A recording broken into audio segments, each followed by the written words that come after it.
All right, Rockport-Fulton Pirate fans, welcome in to the Rockport-Fulton Sports Podcast, Coaches Show with Athletic Director, Head Football Coach Eric Soza. How are you, Coach? I'm doing great. Thanks for having me again. Yeah, it's been a while. Great to have you on again and kind of catch up. I'm sure a lot to talk about. It's been an amazing time. Playoff football's here, which we'll jump into. We'll talk about Kingsville a little bit, and then we'll preview Salado. But before we do, I want to turn it over to you to kind of talk about RFHS athletics and all that update because I've missed a lot. I'm sure the Yep. community's missed a lot. So Yeah. Football is the last sport going on in the fall sport category. Last night we actually had our school board meeting and we recognized Royce Havens, our state qualifying cross country runner. Probably one of the best boy cross country runners that we've had in the history of Rockport-Fulton High School. So it was great to be able to recognize him. Coach Blue spoke very highly of him, not just as a runner, but as a person, as a teammate. So um, unfortunately, we won't be able to see him until the winter and the fall or the spring sports now. But his legacy that he's leaving with that cross country team is really one that those boys are going to be able to carry on. So super excited about that. Basketball is going on. We have high school and middle school basketball. Our middle school started their season out last week. They actually play tonight. Our boys play here against Beeville, and then our girls are traveling to Beeville. That's seventh grade and eighth grade A and B teams. Um, our high school boys, they obviously don't have their full team right now because a lot of the boys do play multi sports, and some of those football players are there. They started their first win or game. First competition was yesterday. They got their first win. They won by 33 points, and today is Coach Thompson's 33rd birthday. So I think they kind of made that. Hopefully, I don't know, but happy birthday to Coach Thompson. Our girls, they've been playing. Unfortunately, we're struggling a little bit. Obviously, Coach Whitney Swinford, she's a new coach for us.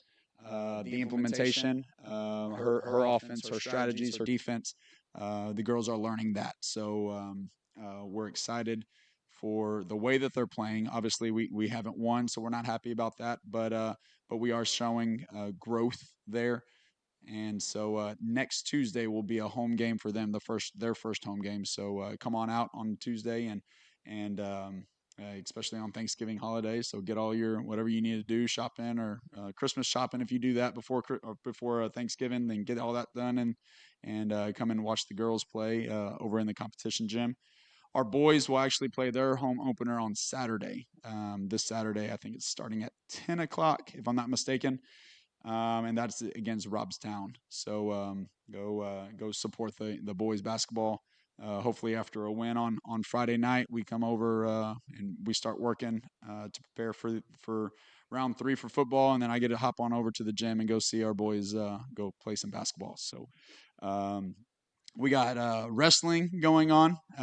Wrestling's actually going to be leaving today for their second dual matches. I think it's a quad today in Corpus Christi Ray, and so Coach Austin Black and Coach Jessica Clark, they've been bringing those kids early in the morning and getting them ready to go. This is the third year of our wrestling program for our high school, for our district, and so the numbers have grown as the first year. If I'm not mistaken, it might have been a handful, maybe 10 total kids. Last year it was about 20, and now we're getting close to in between 20 and 30. So we're growing that program, and again, not everybody is a part of that yet because we still got some of those football guys still playing and competing in the playoffs. Yeah, and so it's been really this is just the beginning of the winter sports.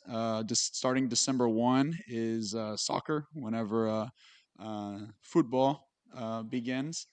And so again, we got a lot of kids that are involved in that, and that's something that as an athletic director, I want to see high participation numbers. I want to see our teams grow. I want to be able to have 3 teams in basketball. And I mean, some of the big schools they do have a second JV or maybe even a second freshman team. I don't think we're there yet. I think with where we are in a district, I think three teams at the high school level is what we need, and I know that we're going to be able to do that, especially in the basketball level. Wow. So a lot going on. You're a busy Yeah, guy. just a little bit, The just a little bit. program is excelling. A lot going on. The wrestling thing I think is cool. I didn't realize that we've been doing it for 3 years. Third year, yes, and we're actually going to be hosting our first wrestling tournament in January. So I'm sure we'll be speaking before then, and it's gonna be a really cool environment. I know Coach Austin Black, he is excited for it. In January, also we got a powerlifting meet. Where I mean, there's going to be tons of things going on, and it's just another opportunity for our student athletes to be able to showcase their many talents that we have. It's going to be a lot of fun. Looking forward to it. Don't want to get too far ahead because there's still this one sport Mhm. that's still playing, which Yeah. we absolutely love talking about. But let's hop right into that. Let's talk a little football. Obviously, by district round against Kingsville in Kingsville, a little home game for them. We got the home cooking the previous year. They get it Yep. this year. How did that play out? Was that part of the flip last year? Yeah, Or? so what UIL says is if you do any time in the playoffs, you go home and home. If you meet that opponent again, I think it's in within 3 years, then you've got to honor that contract again. It played out for us. I know the round two type of game, Flower Bluff and Piper, they're actually going through it. Last year, Piper hosted, and now this year they're playing in Flower Bluff on Friday. Wow. So it's a long drive, but if you've got to do it 1 year, then uh, if the cards settle like that, then you've got to make that drive the next year. So, but it is what it is. I know in the first round, sometimes even the second round, it's hard to find games, find places to play, and really the first round, it's not that abnormal that you do go home and home, especially whenever us and Kingsville are an hour and 15 minutes apart. It's unfortunately it's not a playoff type of game if you're hosting because then it just turns into another game and you want to kind of have your kids experience the new stadiums, the kind of the send offs type of deal. But we did have to travel, so it was a great facility. I mean, University of Texas A&M University Kingsville is one that's really close to my home. Obviously, my dad was a played quarterback over there. My brother was a quarterback. My brother-in-law was a quarterback. And then my sister was all played a basketball there. So I Could have spent been a quarterback. I know. Yeah, my childhood Saturdays was going over to Kingsville and spending a lot of time going to Young's Pizza, Big House Burgers, things like that. So Kingsville has a really close place in my heart, and very excited that we were able to go out there and perform the way we did perform. Yeah, let's talk about that because it was a terrific performance, offense, defense, special teams. Talk a little bit about the ball game because that was a competitive Kingsville team, talented. They had great speed. Quarterback was pretty. He had a lot of moxie, even though we got to him a lot. But Yeah. talk a little bit about that ball game, please. Yeah, Coach Garcia, he's been there for 3 years, and he's really doing a good job of building that program. There's obviously they got they have so many athletes. Watching them walk the field, they're a lot bigger than I thought that they were going to be. They are young. Their offensive line had three freshmen on the offensive line. Wow. Their skill guys were young. They had a lot of sophomores and they're going to be successful. And I think one thing that they did do well was they competed, even though the game kind of got out of hand. But Coach Garcia does a really good job over there, and uh, just excited with the way that our boys played. Going into a stadium like that, kind of a by-district game, I felt like our boys prepared very well. Offensively, we were able to do what we wanted to do, run the ball. I wish we would have been able to pass the ball a little bit better. We missed some opportunities. We had some drop balls. We missed some throws by Breed, but pass protection, we gave up some sacks. So there, even though we scored 50 points, we had a lot of room of improvement. Saturday film was one that we found some mistakes. Hopefully, we corrected them. We've been working on them in practice, and we'll see on Friday night if how well we coached up our boys. I know defensively they played lights out. We gave up 16 points, but really I felt like it was a shutout by our ones, and even five turnovers, getting the sword out 5 times. If you do that, then we're going to be we're going to be on the winning side of many of those times. And so I'm proud of the way that our secondary played. I'm very proud of the way that our D line played. Proud Cam Austin was able to catch the ball and not get caught. Ford Anderson not get caught. But yeah, it's whenever kids are able to make plays like that, then we as coaches are super proud because they put in the work. Cam's put in the work. Ford's put in the work. Jake Self, he's been the unsung hero and kind of the most improved guy from last year. He was a JV quarterback and a secondary guy last year, and but the experience he had last year on JV primed him up for the experience that he's been able to do, and really been a leader in that secondary group. And coming out with two interceptions and one on ESPN highlight, I felt like was an unbelievable catch, and super proud of him, and really just excited that he was able to make some plays. Yeah, that interception was incredible. We couldn't believe it. I mean, Superman it out there. It looked like one hand and got the other hand. It was incredible. Yeah, That was a lot of fun to watch. 5 turnovers, all interceptions, I believe, all interceptions. Yep. which was I think more interceptions in that game than we had the entire season. 10 I don't seasons. know. I'm gonna have to fact check you on that one, It's but I think it's close, is it close? but still impressive all around the football. It was a terrific performance. Special teams did a great job as Mm-hmm. well. That was one of the concerns I had going into the game because their return game is strong. Their athletes are dynamic, and you're right, they do have a bright future. Yep. But you guys went in there, handled your business, and it was a lot of fun to watch and exciting to call the game. But Oh yeah.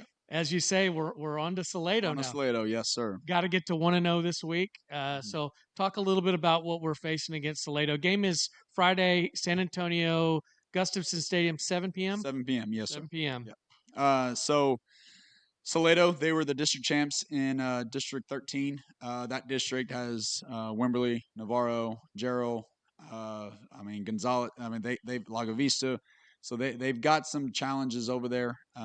They came out as district champs, so that's earned respect there. They've their offense is the offense of many formations. I think, and they have over. I mean, we've charted close to 150 to 200 different formations of guys being in different spots. So they do a lot of things like that. They try to move people around. They shift. They formation you, and they do a really good job of getting their athletes the ball. Their number 5, the running back, is a really hard runner, kind of like a little bowling ball. He's not as big, but I think he's just as quick as anybody we faced. He's really hard to take down. Their offensive line is big. They like to run little zone, little counter to it. And their quarterback, I think they've gone through about 5 or 6 different people that have thrown balls, and they've settled with number 13. And the dude can throw the ball, dude can tuck it and run. And as much as you've got to watch number 5, number 13. He leads the team in rushes, rushing touchdowns. So we're excited of the opportunity because obviously our defense is what has gotten us to this point, and it's going to be a really big challenge because they throw the ball well. They've got some guys on the outside that are very fast. They run away from guys that I know that they're playing are really fast. So that means that they're really, really fast. And so it's going to be important for us to make sure that they go the long, hard way. But they make big, explosive plays, both in the passing game and in the running game. So it's going to be one, lining up correctly, and two, making tackles. And so far, we've been pretty good at that. Knock on wood. And we just we gotta play our game. What's got us to this point is playing really good defense and ball control offense, and we've got to be able to do that on Friday night. Their defense is their number 28 is probably one of the best linebackers that we faced all year. He has close to 150, 160 tackles on the year. Their other linebacker, number 11, has close to 70. So within the two guys in the linebacking position, they got over 200 tackles. That means that their D line does a good job of keeping O linemen away from those guys and letting them run and make plays. So it's going to be important for us to be able to control those guys, get guys blocked, carry out our fakes, being able to be okay with a 3-yard gain. 4 times 3 is 12, so that means a first down. So we can't get impatient, but I think our O line, we understand what we're trying to do. Up to this point, whatever the defense is, we've seen it up to this point, and we've just got to make sure that we take it out of that filing cabinet that we have, and how do we block this? How are we going to do it? And try to execute.